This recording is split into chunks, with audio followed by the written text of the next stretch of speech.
and 9. We will start with rugby on the show this evening. It's back to the future for Wales as Warren Gatland returns as head coach. We want to hear from you about the return of the most successful Welsh coach ever. How are you feeling about Gatland's comeback? We'll talk local rugby as well, and plenty of football news to come. Our guests on the show this evening are father and daughter Wayne and Gracie Griffiths. Gracie won the Girls Under-16 Sporting Achievement Prize at the Sport Pembrokeshire Awards and has had a brilliant year competing in walking events in athletics for Wales and Team GB. We'll find out about her Commonwealth Games ambitions, and we'll speak to Wayne about his role coaching with the Pembrokeshire Harriers. So as Brazil puts on a masterclass at the World Cup, let's crack on with Pure West Sport this evening.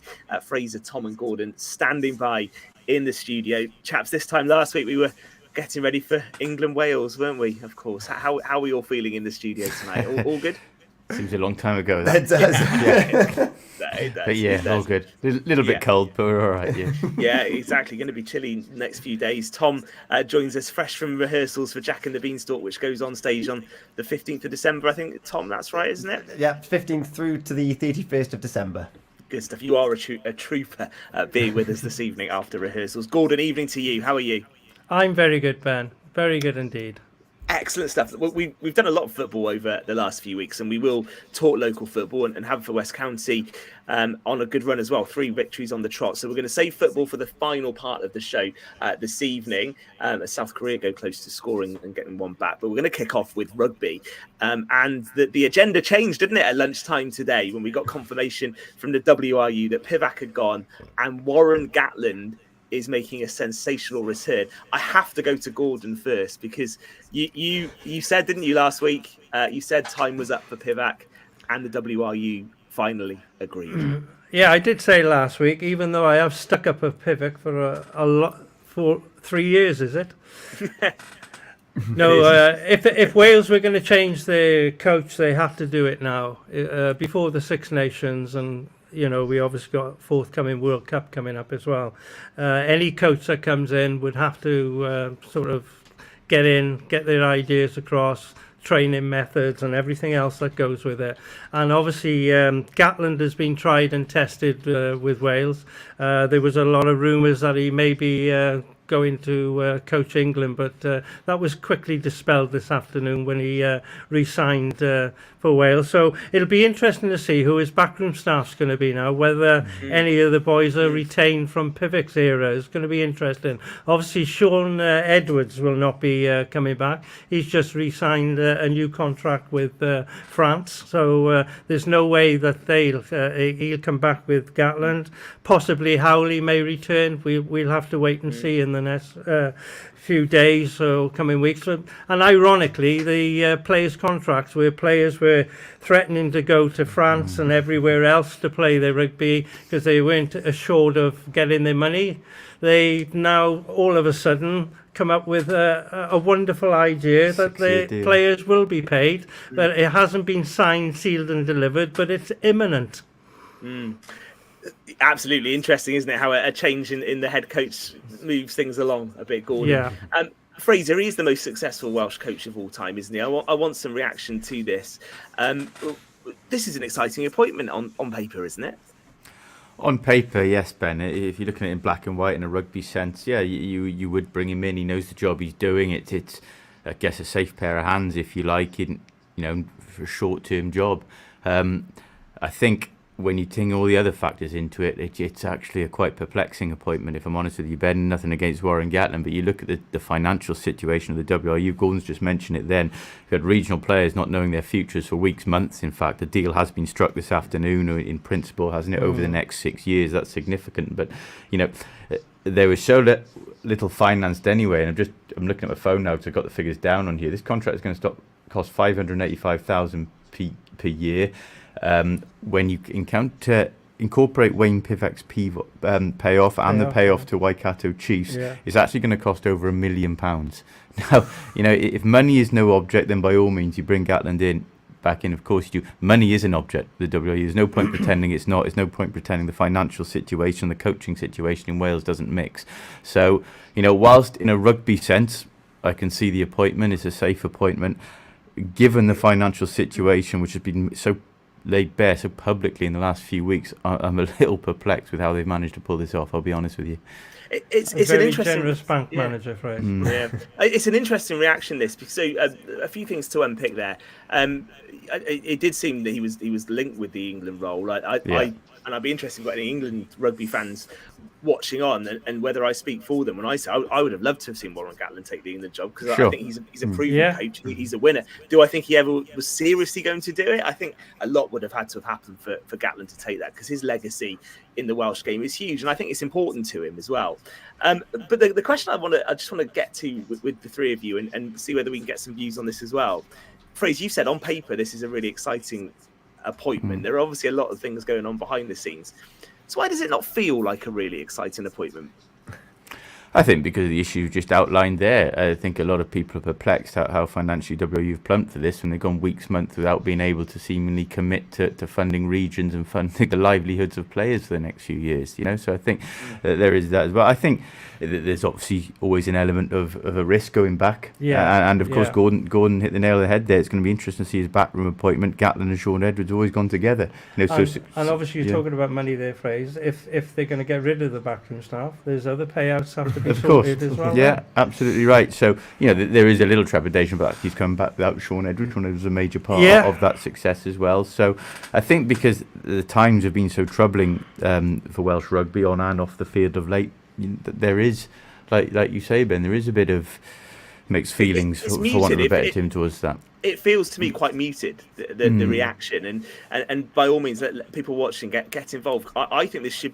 I think on paper this should be an exciting appointment for Wales. I mean, one thing it will do, it'll bring more clarity on the field. That's for sure. And also a bit of stability. Yeah, and you know what you're going to get with Gatland. And one of the big 100%. Criticisms of PVAC is we never really knew what direction, what identity that team had.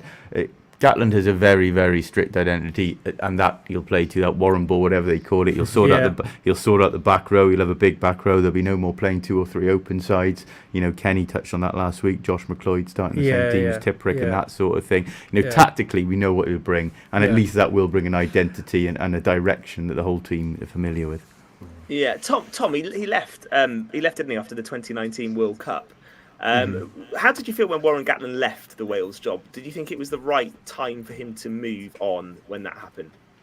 It's a tough one, because he'd been in that role for such a long time, and you're starting to think, is this just what Welsh rugby is? But he was still relatively successful, as far as viewers or listeners from an older generation will know what Wales were like before Warren Gatland, and it was just inconsistent. It wasn't good fun to watch.